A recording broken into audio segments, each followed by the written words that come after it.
Well, good morning, everyone. My name is Maria Lucas. I'm the Communications Director for ATI. I'd like to thank you for joining us this morning for our webinar, Business Continuity Planning and the Rising Need for Technology and Disaster Recovery.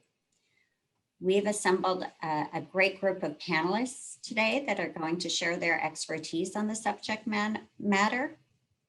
But before I introduce them, I just would like to take care of a few housekeeping items. Due to the number of participants, you all have been muted. However, we will be hosting a Q&A session at the end of the presentation. Please submit any written questions that may come to mind during our discussion using your Q&A feature at the bottom of your Zoom window. Now I'd like to introduce our three panelists. Joining us today is Scott Rito, Vice President, Risk Management, Kilroy Realty Corporation. Robert Harrell, Director of Operational Improvements and Technology for ATI Restoration. And Rick Russo, Founder, Russo Insurance. Scott Rito is going to kick us off today to discuss the importance of establishing a sound business continuity plan. Scott has over 30 years of experience in the insurance and risk management industry. He currently serves as Vice President of Risk Management at Kilroy Realty Corporation, which owns, operates, and develops Class A commercial office buildings and mixed-use properties. He is on the Board of Directors for the Los Angeles chapter of RIMS, as well as many other industry advisory councils. Welcome, Scott. Thank you, Maria. Happy to be able to participate. Thanks for the opportunity to discuss this important topic and join the other panelists in terms of today's webinar. And thank you to ATI for organizing this as well. So we have about 10 minutes to kind of go through my section. So I'll kind of give you a brief snapshot look into business continuity, how you can kind of start to generate a plan or start thinking about that process as well. So we will start with this slide here, contingency planning and resilience. And like spokes on a wheel, everything kind of has to work together in order to kind of have an overall, business continuity plan or successful plan as well. So we'll kind of go through a few of these items as we move through today. So crisis management, you'll see, talks about, crisis management team and communicating to employees, critical infrastructure protection, your assets, your properties, your manufacturing plants, your warehouses, your people, information system contingency, that's your networks, your key customer databases, websites, and, financial systems as well. Cyber incident response is important because ransomware is a very big thing that we're dealing with nowadays. And, working from home with the pandemic, everyone sees that there's new vulnerabilities that are created because of that. And, human error comes into play as well. Disaster recovery, mostly that just refers to kind of IT systems and things as well in terms of backup in your data, alternate sites, and then accessing your systems as well, but it's also a reference to, emergency restoration plans, things like that, companies that you have, prearranged prior to an event in order to have them access and deliver services to your business as well.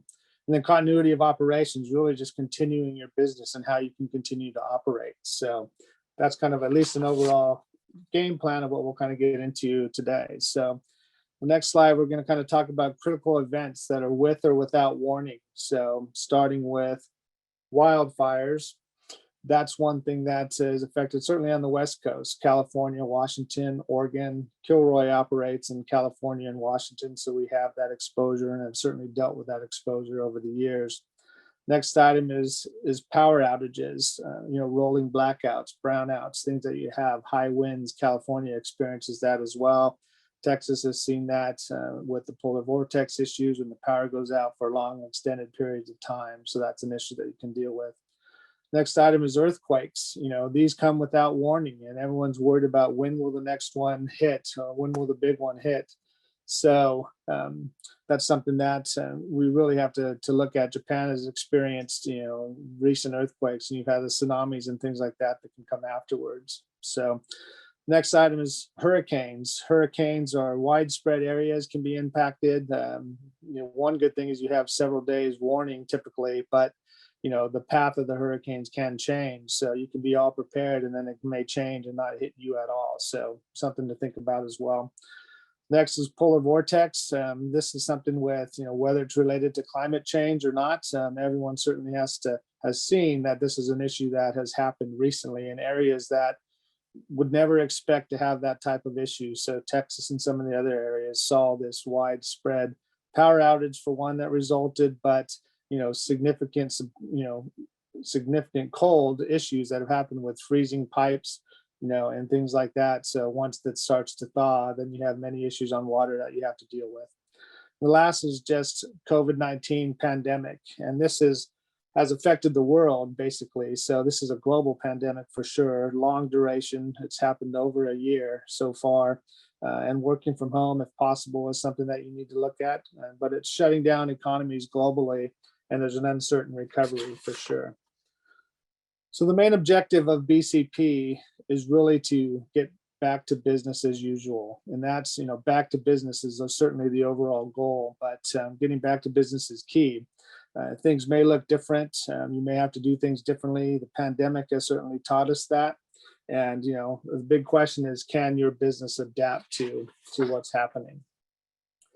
Talk about some high priority objectives in terms of a business continuity plan that senior leadership and things has been able to really kind of weigh and how that way may affect their business, but what they want to accomplish. And the first one being continuity of operations. Your businesses have to operate, provide services and things as well. And the pandemic has certainly shut down businesses that are hopefully coming back. But do you have things that you can do in the meantime? And like say restaurants, for example, have switched to a takeout only type thing, but can you adapt to different things? Second one is key IT systems or manufacturing systems. Do you rely on your systems for your business? Does your business need that in order to continue to operate? So it's very important to consider. Third is kind of your overall employee safety. You need your employees to operate, and there's a humanitarian factor focus about that as well. Fourth being customer impact. Are you a large part of a supply chain? Real estate, which Kilroy operates, can our tenants continue to use that space? They're leasing space from us, and that's what our objective is to provide that space to them in order to operate. So can we continue to do that? Fifth is kind of reputation damage, and many companies live and die by their reputations, and I think everybody would want to make sure that their company has their reputation intact, at all times. But with cancel culture today, other social media aspects, it's very relevant today that reputation can be impacted negatively, and that's something that nobody wants to suffer for their business. Business continuity components. This is kind of something that touches all aspects of business continuity. So we kind of referred to a little bit at the beginning, you kind of have disaster recovery, but crisis management is something that we'll kind of start with first. And that's really kind of communicating to employees and how you have groups of people identified on different pieces of parts of the business that can come together, gather information, and get that information up to senior leadership or people who are going to make some decisions and things as well. The second thing we'll talk about here is emergency response, and that's the initial response that goes into an incident. Are you prepared for something that may happen, whether it's the fire or whether it's, needing, electrical services, things like that, generators and things as well. So, and that's a big part of where an emergency restoration company or having arrangements with companies prior to an event happening really gives you an opportunity to have somebody come and respond to you or have pre-warning that, you have these mechanisms set up, like having ATI or somebody on, record or having an agreement prior to an event happening for them to be able to come out. Third item here, we'll talk about disaster recovery. And again, that is having those systems in place or companies that can respond, but again, mainly IT, that how are you going to recover your systems? Do you have a plan? It's something that's separate from your normal business continuity plan, but it's involved or a part of that overall plan. IT needs to have their plan to be able to access systems and data and make sure that you can get back to business and recover your systems and access that network if necessary. And the fourth item is really, again, business recovery and things as well. So that is all your businesses may be different. You may be able to duplicate things like your manufacturing systems or your plants or your warehouses, but you really just want to get back and try to recover that business overall. Business continuity lifecycle, something we'll just kind of go through real quick, and it's an analysis that you can provide or steps that you can take in terms of developing that business continuity plan. So the analysis, involves business impact analysis. You run this through each department or part of your business, and you kind of ask the what if questions. What if an earthquake happened, or what if our systems were shut down, or what if we couldn't access something? How do those pieces of your business operate? So you want to go through those steps to analyze that. Solution design is just you want to design your plan in terms of, it can be specific to common things that you'll deal with, but you want to have it as generic as possible in order to be able to respond to any type of event if you can, or at least have a process to go through. Implementation is something where you want to roll out that plan. That certainly takes time. Senior leadership support is very important, and you want to make sure that everybody is aware of this plan or program and how it will affect them. Testing and acceptance, that you want to run, crisis management team exercises, or you want to run tabletop exercises for each department so they can kind of run through. And that's just taking a scenario, sitting down and saying, if this happened, how are we going to respond, or what are we going to do? So, and there's really, making sure people that understand what needs to take place, but you want to ensure people that there's no wrong answers, and you're just looking to improve the program and how it responds. So issues will be identified. You want to learn from those. Maintenance is all about just changing your plan if you need to, if you're not getting the right results or you're not seeing the benefit from that. So that's kind of an overall life cycle of business continuity and what kind of goes into it, and what you can think about as you move through. The next slide just talk about key benefits of business continuity planning, and they're pretty self-explanatory. So the first one being, keeping your business operating during and after an incident. That's key. It's what you want to be able to do and get back to business as usual, as I mentioned. Recover your operations more quickly. The more you practice this, the more you can improve the recovery of each time after an event may occur. So it's very important. Reduce your costs and duration of disruptions. I mean, that's a big factor. You want to try to minimize that impact as much as possible. Next, you want to foster confidence with employees within the business. That's certainly something that everybody needs to understand. Want to mitigate your overall risk and financial exposures. Very important in terms of benefits you can get from that program. Build customer confidence and ultimately saves lives. That's certainly what you want to be able to do, and it's a big part of ensuring that customers know you'll be able to provide the services that you've been offering them before. The last slide just is a kind of a business continuity pyramid that you'll see a lot that people show as an overall example of kind of a top-down approach, business continuity being at the top. So the policies, the strategies and the procedures, risk management, big part of the program. And a lot of the business continuity sits within a risk management department in order to develop these business continuity plans that each department would have, and then validating and testing those programs, like I said, with tabletop exercises and things as well. Disaster recovery, we just talked about how that's kind of a plan within a plan, and it really can be separate because IT needs to be in charge of that aspect of it in order to recover systems and your alternate sites and backup and things as well. So you can have alternate things that are available, but those cost a lot of money depending on the type of system and things that you want to put in place. So, but this is just kind of an overall snapshot of how business continuity kind of works. And I know we've kind of gone through things really fast, but it gives you just a snapshot into things that are important or things you need to think about. And we'll certainly be around for questions and things in the question and answer period. And you'll have my contact detail as well in case anybody has questions or want to follow up later on. So Maria, I'll turn it back to you and go on to the next portion of the program. But thank you, everybody. Thank you so much, Scott. That was a lot of great information. Appreciate it. Our second panelist is Robert Harrell, Director of Operational Improvements and Technology for ATI Restoration. Rob has over 20 years of experience in the insurance industry, having worked for the top 5 insurance carriers. He has taught Xactimate 28 and X1 to over 3,500 students and is well-versed in Exactware's full range of products and services. Rob is responsible for streamlining operational efficiencies through the integration of cutting-edge technology here at ATI.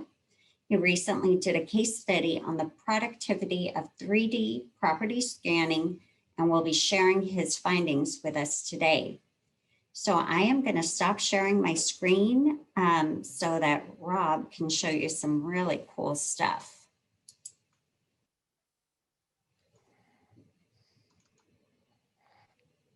All right. So Maria, before I jump in, would you just confirm, ma'am, that you can see my screen? I can. Okay. It should be the first slide. Is that correct? Scanning brief overview. Yes, ma'am. Just wanted to make sure. Thank you very much. You're Thank you for welcome. that great introduction, Maria. I appreciate it, ma'am. Before we get started, it's a real privilege to be able to speak to everyone, and at American Technologies Incorporated, we really appreciate you tuning in for this. So as Maria said, it's a real passion of mine to find out ways to do things more efficiently and more accurate that we do. It's been a passion of mine for about the last 20 years. And something that has really been a game changer is 3D scanning. If you're unfamiliar with what 3D scanning is, if you've ever gone to Google Maps and you've virtually driven a car down the street, it's the same principles and same technology being utilized, but we're just using it in interiors of buildings. And I think when I show you some details of what it can do, it's going to blow you away with some of the quality that we can get.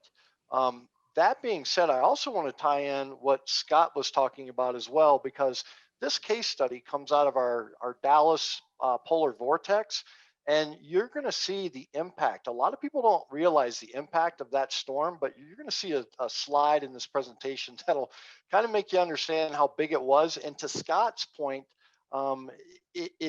we did see a major difference in the people who had a continuity plan in place. But jumping back into scanning here. So scanning, a lot of people think it's new technology. It's not really. It's been around since the 1960s. The biggest difference is back in the 60s, it was very bulky and ultra expensive to have these machines. It started to be more emphasized in the insurance ecosystem in about 2017. So that's when the insurance and restoration contractors really started adapting this model. And we basically took a lot of the principles from the real estate and hospitality industries. And when it really made an impact in the insurance and restoration world is really when COVID hit. To keep all participants and material interested parties safe, we were able to scan, maintain social distancing, and then provide ultra detail that you're going to see today that I think will really knock your socks off. So let's talk about how the different people use this technology. So for example, with insurance, we're seeing that they use it in a multitude of ways. First off, their underwriting department and actuarials are using this for loss control and risk reporting. They're also being able to look back over at pricing to see, are we pricing the policy correctly? And it's a lot more, I mean, it's a game changer when it comes to loss control reporting and what a loss control report looks like. We're noticing that claims departments are being able to do what is the most important thing. Anyone with this ecosystem, we're able to get claims closed faster. We're able to get people back to lives as normal, which is the goal for all of this. So we're seeing faster claim cycle times in this. We're also seeing a reduction of loss adjusting expense. Because a lot of times we are saving on having to make multiple trips to a location, we're saving risk from being on the road, from accidents, fuel, all different types of things that we're seeing. In addition, we're eliminating the need to re-inspect because we can virtually walk a property without having to physically be on site. You can do it through a Zoom meeting. Another huge way that we're seeing this impacted was the California wildfires. Whenever we would get out and a building is burnt to the ground, it's difficult for anybody to make an assessment on the property. If the property has been scanned, they are able to take that scan and digitize it by a process known as TruePlan, which I'll show you today, and be able to have an exact footprint, which almost looks like an AutoCAD drawing. And then finally, the claim legal departments, they're letting us know that when they have this type of documentation, it's a game changer because it shows the event or the damage captured at the time of the event, which is just so critical. So property management departments, they're able to utilize this tool as well. And where we're seeing a lot of how they are utilizing it is they are able to scan a property before a tenant moves in and then post a tenant moving out. And that's doing a lot to document and memorialize any type of damage for security deposits, for damages, for anything that could have gone wrong. They have a great story or a great I guess, rendering that they can have forever to protect them. They can also highlight their properties. So if they have an extravagant clubhouse that they want to show off, or they have a pool or amenities, they can use this tool to do that as well. And then finally, how we're utilizing it in the contractor space is in it, just like our property management folks, we can scan a property when we first arrive before any work has been done. And that kind of helps to protect the contractor, where if Mr. and Mrs. John Doe come back and say, hey, you scratched my floor, you wrecked my grand piano, we have a perfect rendering of what happened and what that space was like before we arrived. It also is allowing us to reduce our visits to a site. And then it's also expediting the claims process or getting the repairs done, as we're seeing, because we can forward documentation to adjusters that really helps them capture and understand what happened out there, i.e. coverage. They're able to make better coverage determinations. They're able to approve estimates faster. Again, it just like we talked about first, the claims department are using it for reinspection. That's when we're partnering with them as well. And what we saw in this last polar vortex, which we'll talk about here in a quick second, we're starting to see that we can send our scans out to a subcontractor. The subcontractor can use a measurement tool, which I'll show everyone. They can actually ascertain information about the loss, never even have to take a site visit, which in this case, if they're busy, they don't have to travel to a job site. They can give us a bid back faster, and we're able to expedite repairs even quicker. So real monumental ways that we're using this. So let's talk about specifically how we use this in the last event, which was the polar vortex that happened here recently in February. So again, like I told you, a lot of people don't understand the magnitude of this. Well, in the state of Texas, of course, that's where we saw the largest increase of claims. But this data here comes from us from Exact Analysis, which if you're not familiar with Exact Analysis, it's what most of the carriers utilize for expediting their claims, whether it's through a third-party administrator or whether it's a direct partnership with a contractor. So during this event, if you remember back to Hurricane Harvey, they had about 500,000 claims. During this polar vortex, they had 717,000 claims. So this event was greater than Hurricane Harvey. It just didn't get the media attention that a lot of Hurricane Harvey had. So our focus when we went out to utilize this technology was we really focused on for commercial, we focused on hotels and conference centers, office buildings, and multifamily dwellings. So what you're seeing here, this is actually one of the units that we did work on. This is a multifamily. I believe there was 108 units of this. So all the ones that were impacted, we were able to get in and scan. And we'll talk about how that kind of worked here on our next slide. But in the residential space, we were using this more on our affluent properties, which was any structure that was over $1 million. What we were seeing out there is we were seeing broken fire suppression systems almost across the board, 98% of the time.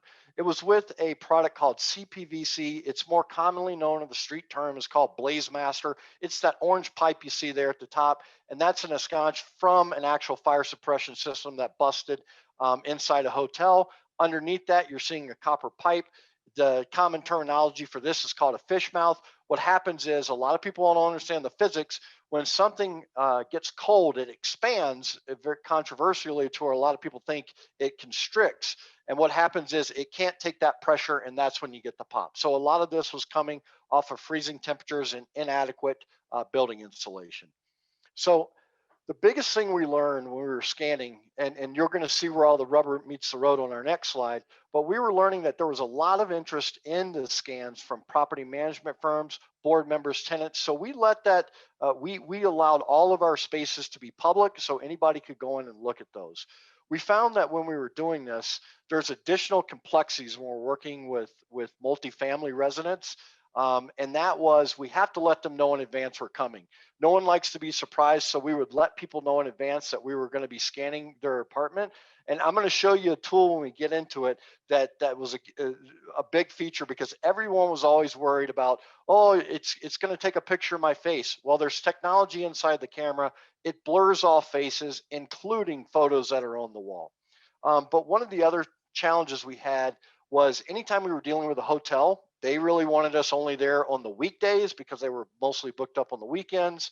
And we found that some tenants had deadbolts, so that became a challenge. We were trying to scan some of the tenant occupied units.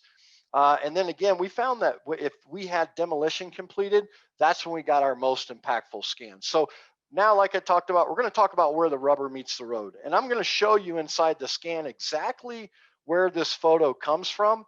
But one of the things that we have to do in the property section when we're dealing with estimating is we have to create virtual drawings of these properties. So if you could imagine having to sketch this, you have what in just this photo alone, you have 8 tray ceilings, you have some very intricate arched wall rails and walls, you have pillars. There's a lot of complexity in this. So one of the things we wanted to look at is how does this technology save us from doing manual tasks such as sketching a loss? And I'm going to show you that here. But first, I want to jump in and I want to show you basically how this scanning technique works, because it's pretty extraordinary. So I'm going to stop right here. Maria, can you see my screen or what's coming through on the scan, ma'am? I just want to make sure it's visible. I sure can. Okay, you should be seeing an elevator. Is that correct, ma'am? That is right. Okay, I just wanted to make sure. I appreciate that. So what we do is to make it easy for everyone. Everyone knows there's a natural transition of an elevator taking you up and down. So what we do is we put scans like here. If you wanted to go right to room 341, you could walk right over to the elevator. You could come in, you could click this button, and it would take you right there.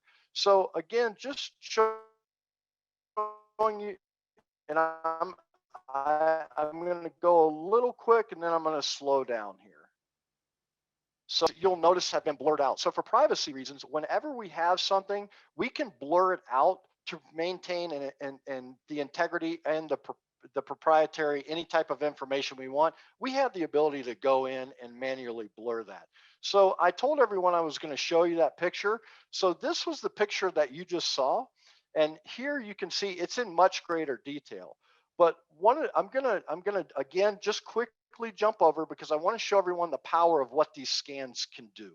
So I'm going to go over to an area here. Most people are familiar with coffee makers or have been inside or are aware of a coffee. So this is just a normal coffee maker, but I'm going to zoom in here and then I'm going to hold on a minute, because most of you are familiar with these labels. You are actually able to look and see what the Bun Technology Support System, I can see very clearly that's 888-447-3719. So we can zoom in to over 600%.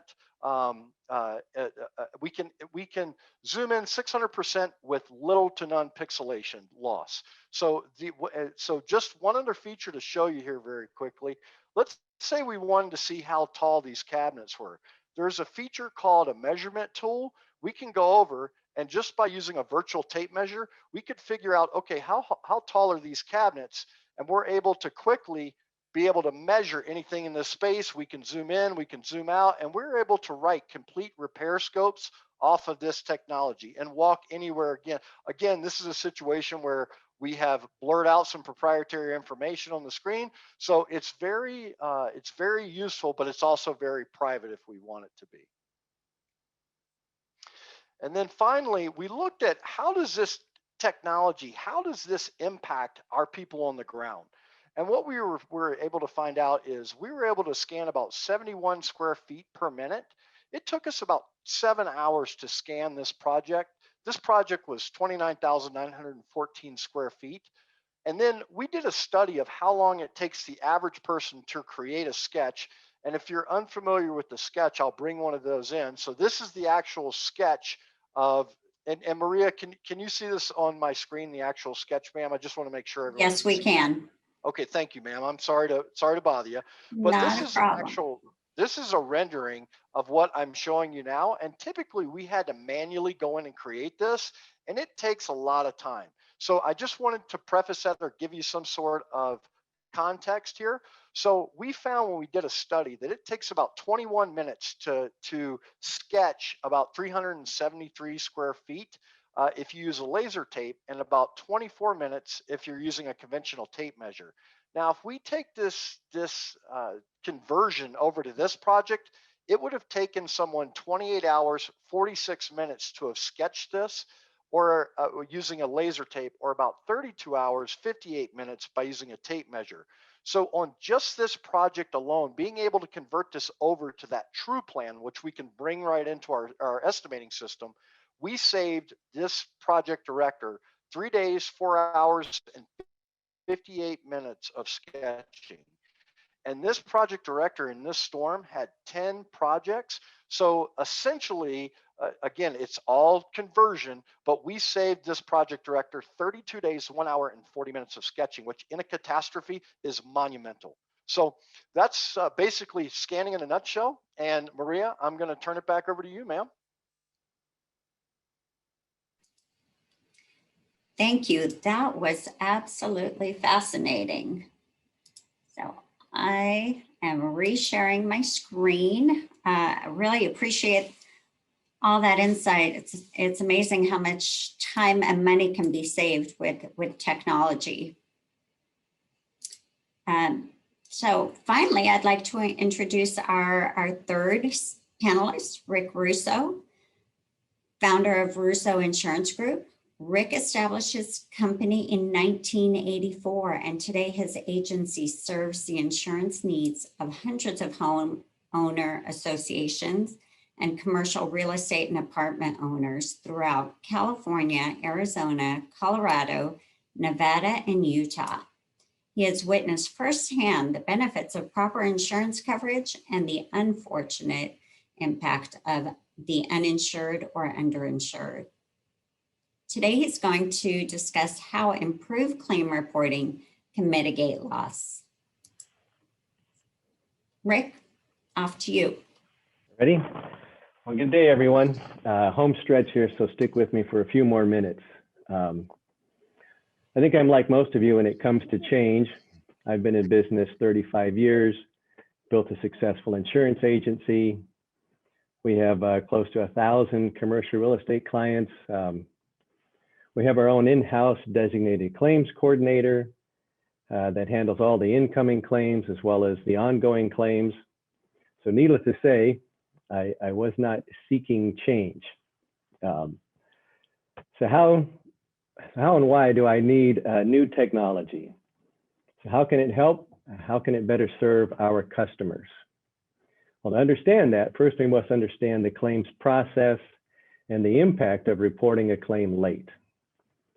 So what happens when we report a claim late, and why are some of the reasons that we've heard over the years for late reporting of claims?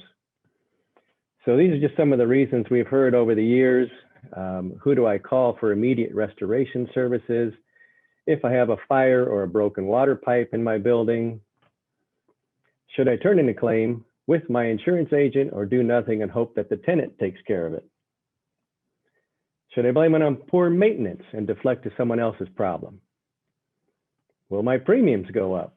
Or worse, will my insurance provider cancel my coverage on renewal? And how can I control claims costs and still have my business up and running as soon as possible? So perhaps I think the only question we should really ask is, what is the best course of action for the customer? And if I don't know the best course of action to take when a disaster strikes, how can I expect the best outcome for the customer? So what are some of the impacts of late reporting? And I think Maria, you have that. So Again, we have a delayed investigation resulting in lost information. Sometimes when it gets really bad, the insured feels the need for legal representation, which we have increased medical bills. Then the insurance provider feels they need increased defense spending. We might need to have legal representation. The net result is the overall claims cost is increased. And how much does that increase look like? So next slide.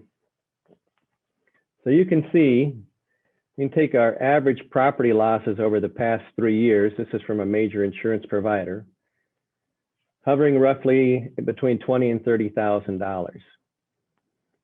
If that average property loss turns into a litigated claim, you can see the net result is significantly increased claims costs. So a lot of what Rob was talking about, I find fascinating. I'm not on the claims adjuster side, but I can certainly appreciate everything that he's talking about and the new technology and how that can benefit, because I certainly have some questions for him after we're done here. So what has the net result been for us? So our solution is ATI Alert. So it's a one-touch connection to file a claim with your insurance agent and to contact restoration services. So I was introduced to ATI Alert here earlier this year, and I'm very excited about the new mobile application. So the other thing it allows us to have is guidelines and playbooks for different emergency responses. I've listed just a few of the guidelines that they have in there, but they have a host of guidelines. One, for example, it could be the polar vortex. I think another one within there was for hurricanes. I'm primarily on the West Coast, so I didn't actually use those for examples, but I probably should have. So, but overall, the net result is ATI Alert has become a value-added service that we can offer to our clients to improve the claims response time and the efficiency. Allows us to provide the best possible result for our customers when they need us most. So, and with that, I'll turn it back over to Maria. Thank you so much, Rick. Really appreciate you sharing your experience and expertise with us, and to all of our panelists. Now I'm just going to start with some Q&A, and we're going to address as many questions as we get, or as much time as we have remaining. So a couple of questions have come through. I think, Rob, this is directed to you. What is the cost to scan a building? Good question. We break these down by square footage increments. What I mean by that is we have set amounts to charge anywhere from 0 to 1,000 square feet, then from 1,001 to 4,000 square feet. So let me quantify that. Price-wise, to do a building from 0 to 1,000 square feet, that's going to roughly be, just trying to look back here so I give the correct price. That's going to be around $550. Anything above that kind of goes in increments of $250 to $300 every 2,000 to 3,000 square feet that you increase past the 1,000. I know that sounds confusing, but if you just think of it, 0 to 1,000 is about $550. Every 2,000 square feet above that is an additional $250. It's the easiest way to look at it. Thank you. All right, Scott, how important is it for the business continuity program to have buy-in or support from the senior leadership in an organization? Great question. I think it's super important. As I kind of mentioned in the discussion, there's kind of a top-down approach, and you have to have an understanding or buy-in, or everybody has to see that it's important at all levels, but being driven down from the very senior portion of the leadership. I mean, you have your board of directors and things as well that are asking the right questions for different companies to make sure that they have plans like this in place. And if you have your senior leadership driving this down, then everybody takes notice of that. They see that it's important, and they pay a little bit more attention in terms of how they can benefit the organization by learning as much as they can and then working to implement the programs when something happens. So it's important for the employees to understand that, as I mentioned before, employee safety and things is one of the most important factors as well that comes through this, and they get a comfort level that the organization sees this as important, sees them as important and essential, and can really drive that home throughout the business. So I would say it's very essential in terms of having a successful business continuity program. Got it. Rick, with the polar vortex that happened and all the water damage that came through as a result of that, what is an accidental water claim? Well, good question. Actually, the very slide that Rob put on his presentation would be a classic example of what we would call a sudden and accidental discharge of water. And when it comes to the claims process, especially with water damage, because there's always so much confusion with water damage, the key is it sudden and accidental? Insurance does not cover leaks. That's more of a maintenance issue, and unfortunately, it's just not a covered peril. But sudden and accidental, those broken pipes that Rob had on display are classic examples of water damage that we would cover. I think any insurance company across the board would cover those type of water damage claims. Thank you. I guess I could offer one side note, and this is always just a little bit concerning, because many times the claims adjuster will send out a letter of denial for the actual broken water pipe. So for whatever reason, we cover the ensuing damages from the water, but we don't cover the broken pipe. So Complicated. a lot of concerns by that. People they'll get that denial letter and say, well, what happened? All And we're saying right. it's just for the piece. It's not for the water damage. Right. That's great. All right. If I could add another piece Sure. of information just along with that, what Rob had as well was evidence that we would need to basically expedite that claim as well. So our adjusters, again, the need for immediate response time. Sometimes people get out there and start drying the place up, and they'll throw away the evidence. And the evidence is what we need to help substantiate the claim. It could be a possibility where we could end up segregating against another party for some of the damage, so the entire loss doesn't impact our insured. Understood. All right.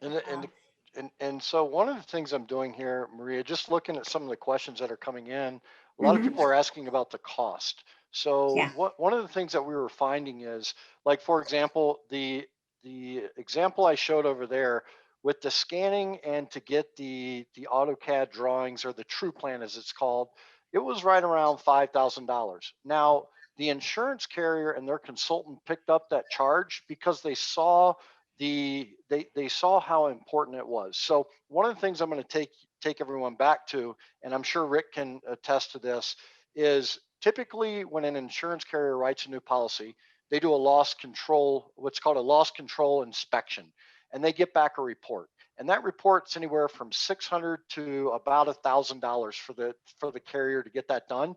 And it has very limited photos. Like, many times it'll show the front of an entrance, maybe some trip and fall hazards, and an ANSEL system. So if you compare that cost to what our cost would be, which is relatively the same, and you can virtually walk wherever you want, identify those hazards, I think it's not even a close comparison economically. I don't know if you would agree with that, Rick, or. Absolutely. I actually foresee significant use and benefits of these 3D cameras in the future. I literally could foresee where there might be a need for it even before an insurer agrees to cover the risk. So yeah, I see some significant upside benefits all the way around for these new 3D cameras. The other question I have is, can you actually use, do you have like drones for outside, maybe roof inspections and things of that nature? Yeah, and they actually have that out now. So the same quality resolution that you were seeing in this, where we were zooming in 600% with no loss of pixelation, they had the same type of technology available in drones. That's not only doing it's not only doing photos, but it's also doing thermal imaging. So they're able to find any moisture detection or breaches within that roofing system. So it's already out there. So Rob, just as a follow-up on this conversation, really, one question that came through said, one of my buildings is over 24,000 square feet, so it would be very expensive. And in California, most likely the entire building would be gone. Now, I understand that there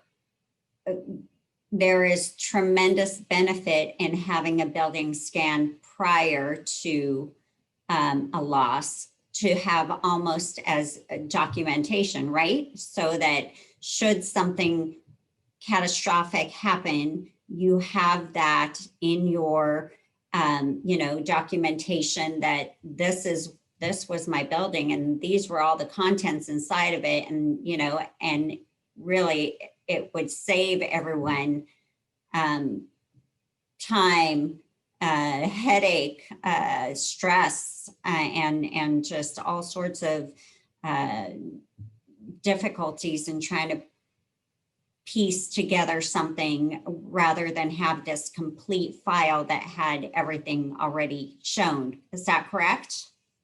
Yeah, that's very correct. And to add on to that, so let's first jump back to, okay, it's a 24,000 some size building. To do up to about a 25,000 square foot building, you're looking at about $3,400.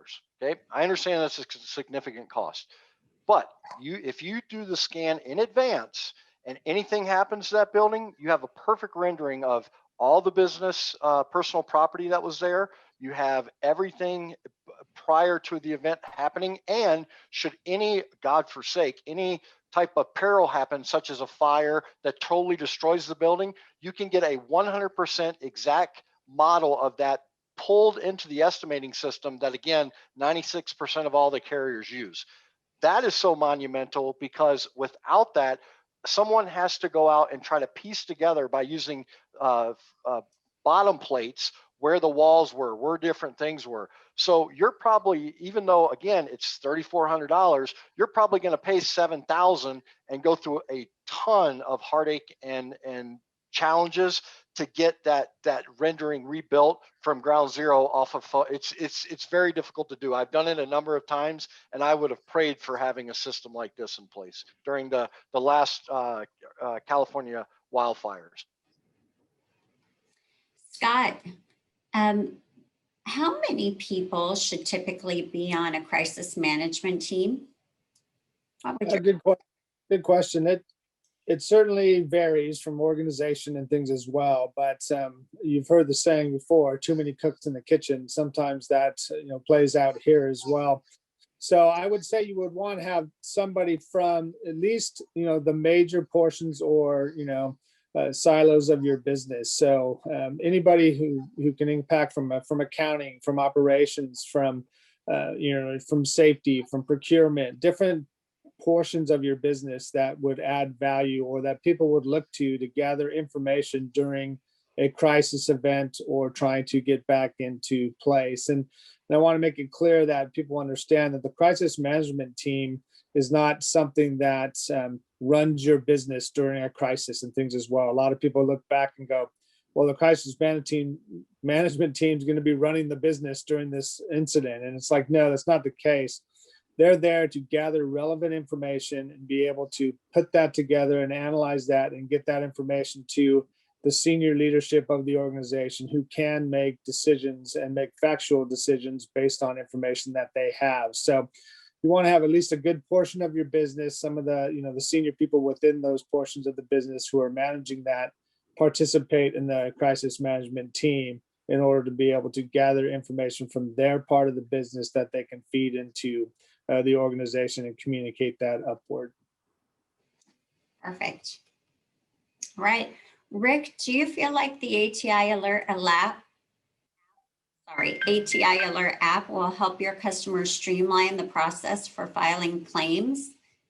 And as a follow-up to that, do you feel like it will close the gap on delays of filing a claim and getting services started? Yes, that's certainly the hope. The idea, number one, is to get the claim filed. Obviously, we run into, or we've heard many reasons over the years why they don't file a claim. But the bottom line is I think if we can streamline this process for our business partners, our property managers, and that if we can get the alert, we can get the claim filed, the sooner the better. And I mean, just all the benefits of getting that filed early, keeping the property loss a property loss rather than becoming a liability. It just significantly benefits the customer. And at the end of the day, I think that's what we all want to do, is do what's best for the customer. So yes, we're excited about the application. I'm excited about its implementation, presenting it to different management firms. So yeah, that's the whole idea. That's what we certainly hope for. That's great. Rob, I think back to you.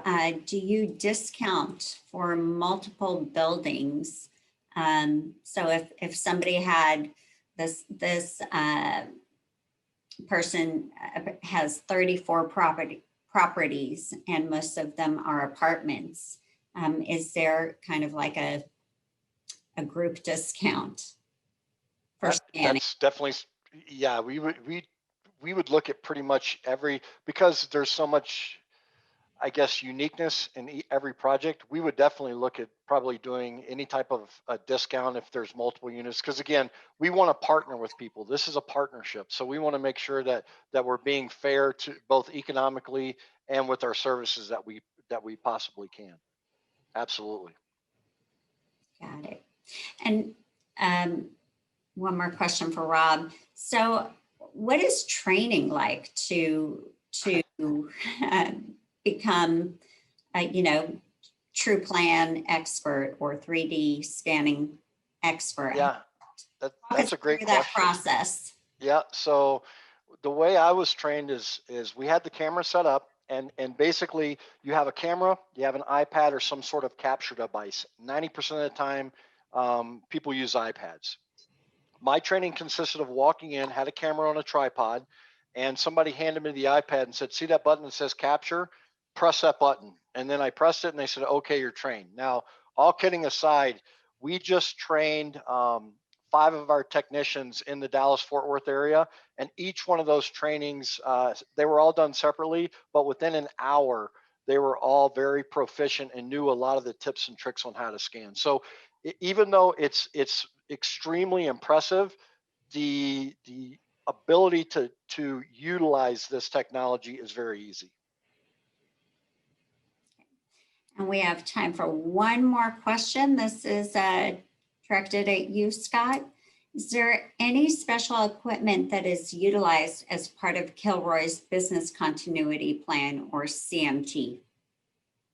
Yeah, I guess specialized equipment, maybe not so specialized, but things that we've utilized in terms of really focusing on communications. And that's, you've seen through events like 9/11 and some of the other events that have occurred, that cell phones and things like that go down, quickly, or the networks go down, and then there's no access or communication. So we've gone through and purchased and utilized satellite phone technology. And again, that has its difficulties, and doesn't always necessarily work correctly. You have to be outside, and you have to have an ability to kind of link to those satellites fairly correctly. But we've utilized that, and if we've traveled, and certain people who are on the crisis management team have access to those types of satellite phones and technology, and we take those when we travel, when we're gone, or when we're traveling somewhere that may not have good cell service as well. So we have that ability to communicate in a disaster or when necessary, in order to have that access to people so they can gather information on where things are at. So specialized equipment, I would say that's one thing that we utilize. And just the other information is just backup, data. We utilize in Arizona, somewhere that we back up our systems and things as well. So we can access our information because, again, in California, we're exposed 100% to earthquake. So if there is a significant issue and we have our data backed up in a building, even, 3 cities over, or even in San Diego, say, can be affected by a large earthquake. So you want to have some separation there as much as possible. Very true. ATI also uses satellite phones. Very important in a catastrophe situation when wireless service is not available. Correct. All right. Well, I think we are at time. I am going to leave this slide up for a quick second. Should you be interested in learning more about the topics discussed, please feel free to reach out to our panelists directly. And you could take a quick screenshot of this or write it down. We will also be sending out a recording of this webinar so you can rewatch it or share it with your teams. So thanks again for joining us, and we hope you have a great day. Thanks, Maria. Thank you, everyone. Thank you all. Have a great day. Thank you.